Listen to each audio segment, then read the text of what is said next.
We work hard as physicians to take care of the health and well-being of our patients. But when it comes to our money, do we have the same condition of care? Probably not. Let's change that together. Welcome to the Financial Freedom for Physicians podcast, where we'll fight and advocate for your financial literacy. As always, I'm your host, Dr. Christopher Liu. Thanks for being here. Let's jump into the show.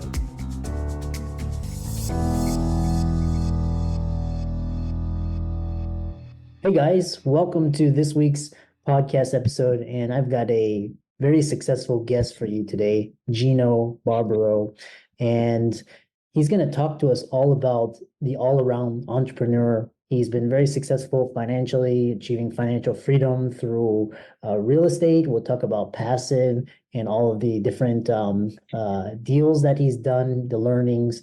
He's also going to talk about building a successful family, business, and all around very positive conversation. So I'm happy to welcome Gino to the show. Welcome, Gino. Dr. Christopher, thanks for having me on, brother. How you doing?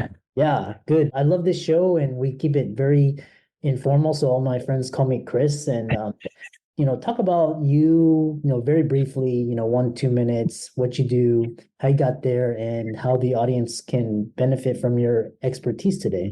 Absolutely. First of all, the definition of an entrepreneur for me is somebody who's made enough money to pay for his or her mistakes.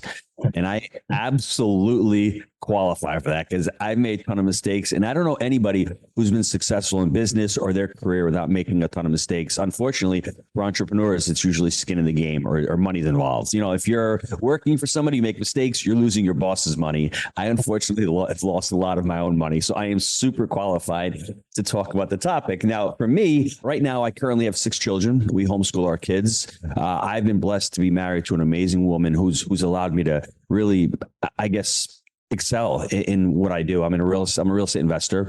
We own 1,700 apartment units, and they're not syndicated. These are deals that me, my business partner Jake, and my partner Mike own outright with no investors. We had investors at one point. We were able to sell out of it and own them ourselves. But I started out with humble beginnings. I started out with a small restaurant up in New York over 20 years ago. It was a beautiful life.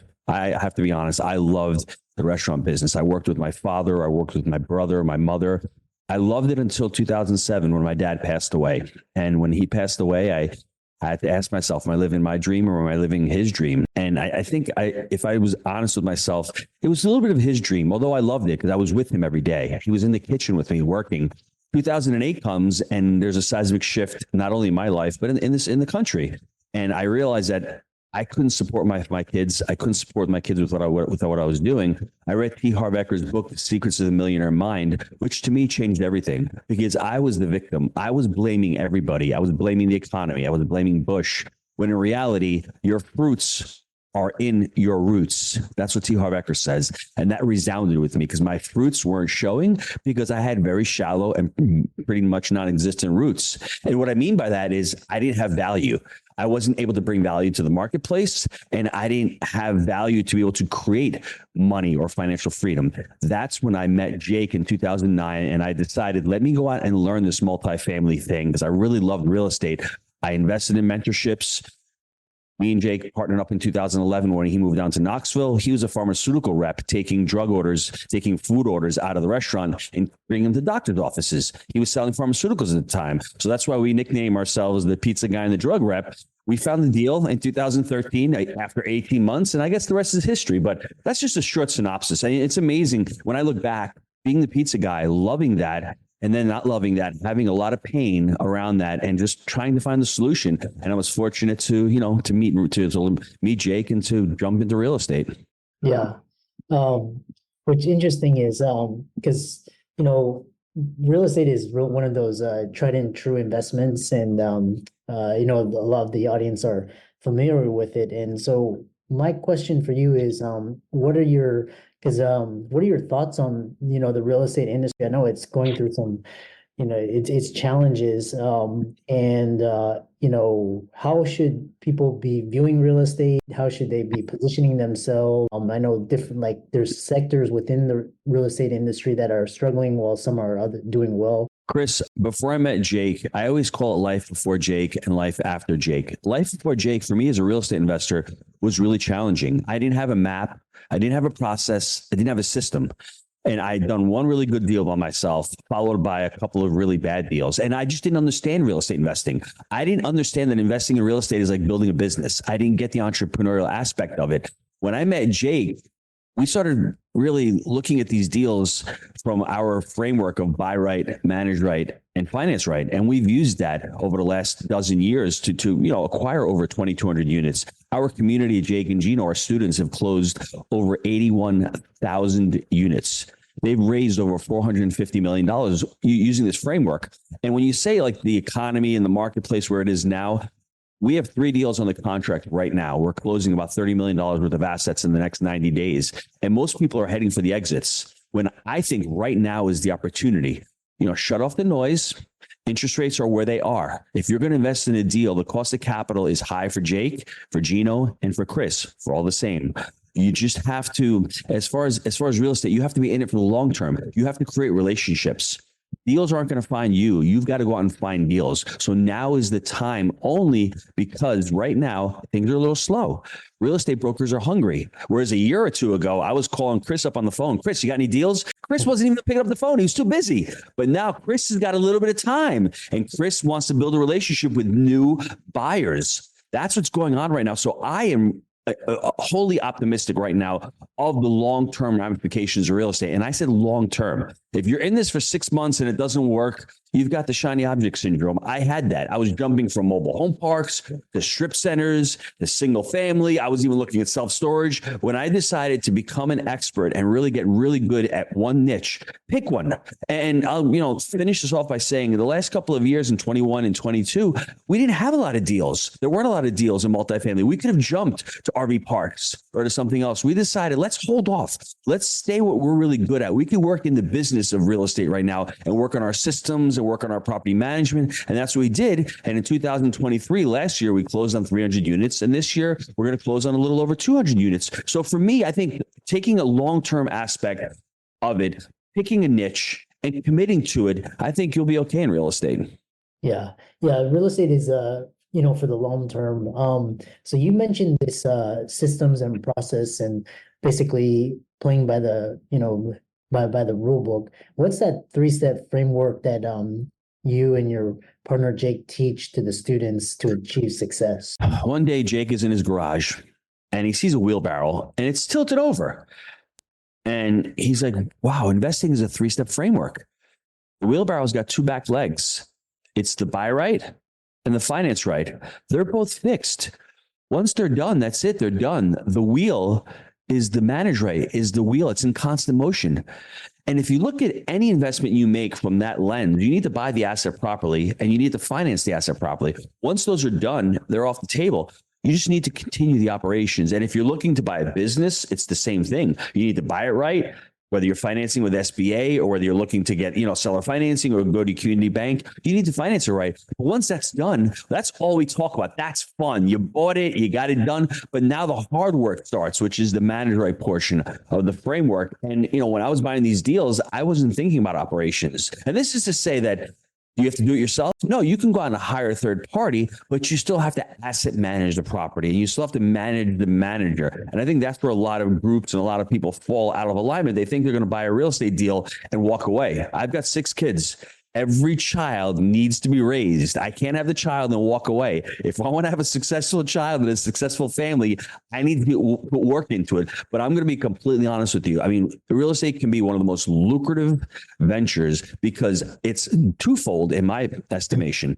You're building a business, you're building something that's scalable, it's an investment, and the tax savings are incredible. So you lump all of that together. It's a hedge against inflation. 5 years from now, if your renting is $1,500 today, 5 years from now, it's probably going to be $1,800 or $1,900. So there's a hedge against inflation aspect. It's a basic human need. I always say food, clothing, and apartments. That's what we need. Food, clothing, and shelter, right? It's not going to go away. You had said some of the troubles that we're having in real estate, office space is going to have its issues. In certain markets, it may not come back because people are, working from home. So if there's a saturation of office, that may be challenging. Self-storage, I think it's a great niche in certain markets, but when you go into a recession, are people going to pay for their self-storage units? RV parks is where I'm trying to have a struggle. I don't know during COVID if people just enjoyed going out and buying RVs, jumping in them.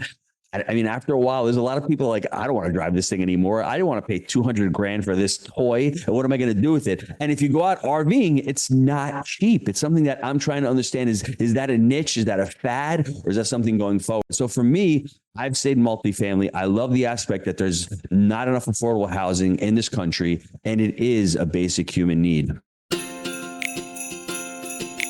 Forget the burdens of tenants and toilets. Equity Multiple simplifies your investment journey, letting you invest passively in vetted, professionally managed commercial real estate. Only 5% of reviewed investments reach Equity Multiple's platform, with our asset management working on each from funding through exit to maximize your returns. Whether you're on the couch, in your exec chair, or the backseat of a ride share, Equity Multiple brings cash flowing real estate investments straight to your fingertips. All investments involve risk. Visit equitymultiple.com to learn more.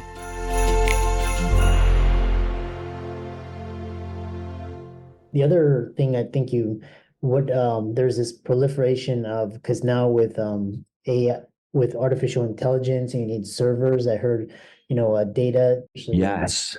What are your thoughts? That's a great point. So there's another niche in real estate, which is flex industrial. The flex, I'm not even talking about the data centers. That's something maybe for the bigger players. But if you're out there and you're in certain markets, especially in the Midwest, where a lot of this manufacturing had to come back from China, and they're coming back, and they're getting this flex space where you're renting out 3,000 square feet or 5,000 square feet, and it works really well. And even if you want to have a type of office, but not paid worth for 20,000 square feet, these flex spaces are really, they're flexible. So you can chunk them down, and they're doing phenomenal. Look at industrial. Industrial is really, to me, has had a resurgence in this economy, because I think we've realized the supply chain issues that we had during COVID. Well, if we bring a lot of that back to the country here, you're going to have a lot less of those issues. And I think Mexico has actually overtaken China as the number one trade partner. So you're seeing that going on from the continent, but there's a lot of that popping up right now in the United States as well. Yeah, very interesting. Mexico, I heard Mexico is doing very well. So kind of looking, a lot of audience are listening, and either they're, experienced real estate professionals. Now you do passive as well. But people are interested in, multifamily. What advice do you have for someone looking to buy their first multifamily property? Obviously, in this time, it may be challenging, but we're just curious. If you're starting out to invest in real estate, I think you need to be what we call selfish. We don't like to hear that word, but I think sometimes it's actually good to be selfish. You need to understand what your goals are. Why are you getting into real estate? I mean, is it just because Chris is your friend and he told you real estate's great? And then ultimately, what do you want to do? What do you want to accomplish in real estate? Do you want to become a full-time real estate investor? Do you want to supplement your income? Do you want to build another business? Think of what your goals are. Do you want to do it passively? If you're a doctor and you're working 80 hours a week, can you actually go out and buy a duplex and do that at the same time as, doing your job? That may be challenging. So the first step, what are you trying to accomplish? Now, if you want to do this, what Jake and I did, as far as, going out and trying to do something on the side, we would call a side hustle. Back then it was called another job. Now they've got great marketing for everything. I had a side hustle years ago. Who knew? So if you want to do a side hustle, my first really bit of advice would be to educate yourself. I mean, take some massive education. Go on, listen to podcasts. I love Bigger Pockets. I've read literally hundreds of books on investing and real estate. Understand the real estate space. The next thing that I did is I invested in my mentorship. I invested in education. I spent money with mentors because, success leaves clues.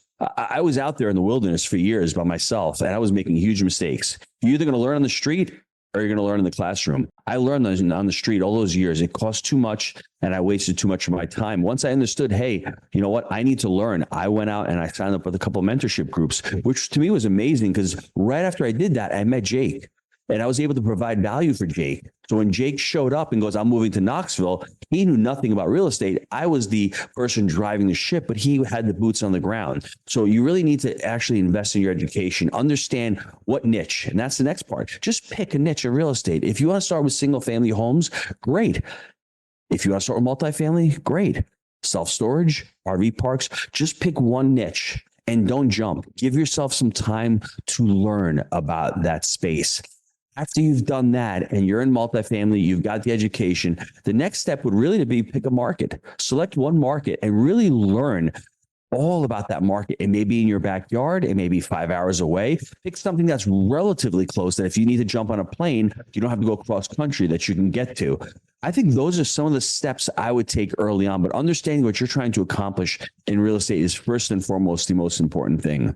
Yeah, I love that. And I know because you talked about mastermind and mentorship, and I know you have students and you've launched a program. So, kind of, we have around 7 minutes left.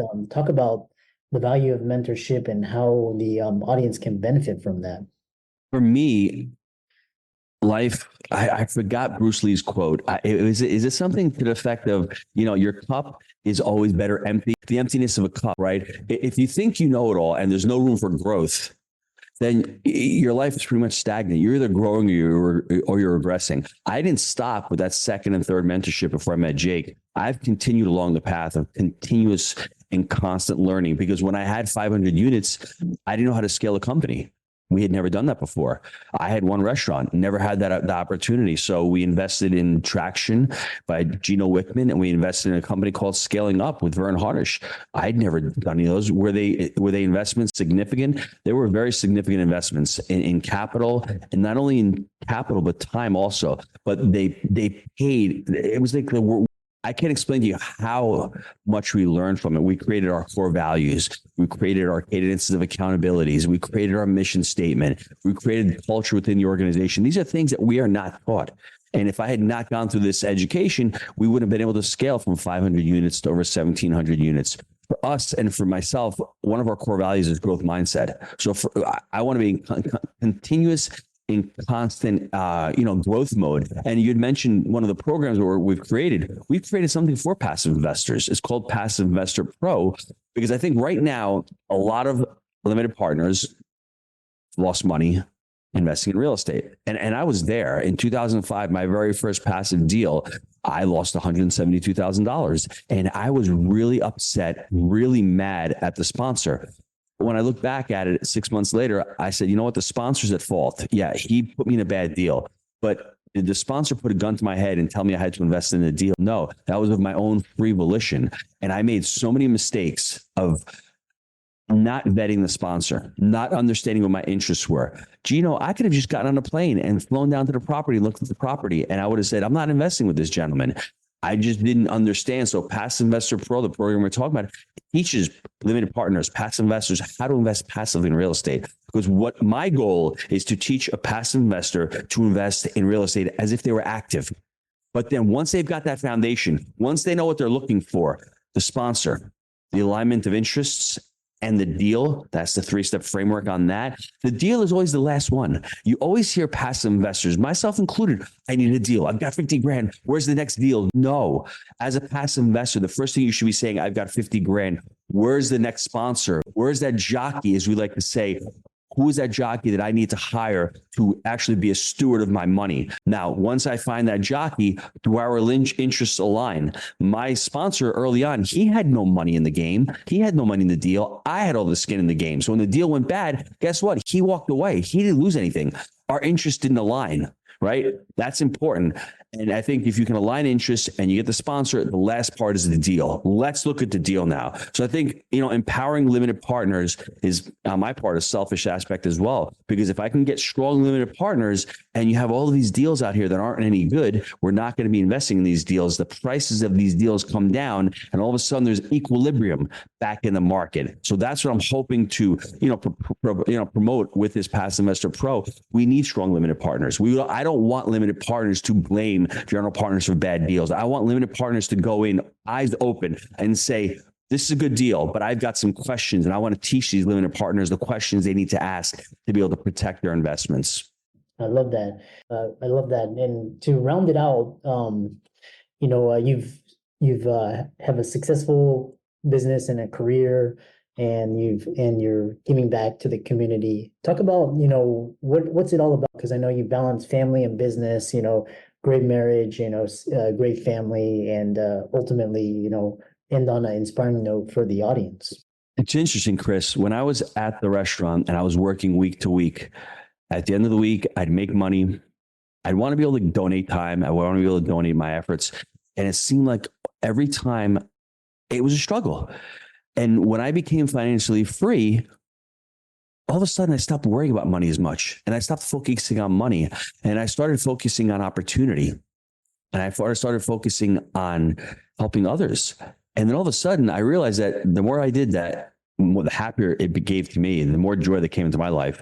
And the more money I ended up making. So it was very ironic, the irony of being a small business owner or a W-2 worker, focusing just on yourself, right? Which you need to do that. You need to do that. Once I became financially free, I found the joy in my life. And I think the joy in most of our lives is when we can help and we can impact others. And that's what financial freedom has taught me. And I always say people with financial intelligence can change the world for the better. I'm writing a book right now that's called Happy Money, Happy Family, Happy Legacy. Now, can money bring happiness? I think in certain aspects it can. Money can bring experiences in your life that can bring happiness. Money can really, as you're living a life full of stress and worrying about paying the bills, if you've got money that can alleviate some of that stress, you can focus on other things in life. You can focus on helping others and creating impact. Doesn't that bring happiness to your life? I don't know if it's the money that's bringing the happiness, but it's the opportunity and the choices that money, I guess, allows and brings into your life. So don't focus just on the money. If you're listening to this,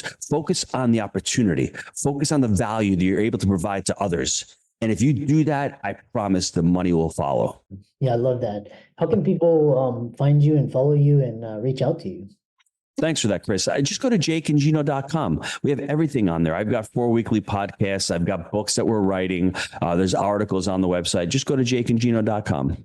Yeah, I love that. Audience, very inspiring and motivating podcast and speaker. Be sure to give Gino's socials a like and follow. Check out his all these resources will be in the links and show notes. And thanks so much for coming on. I'm excited that you made it for another episode. You are truly the best. If you've been following the show for a while, you know that my passion is to bring you the education you need to find your path to financial freedom. Please come back week after week for new content, new resources, and great guests. Until then, if you haven't already, please be sure to check out the website, www.drchrislewmdphd.com for more support. I'll see you next week.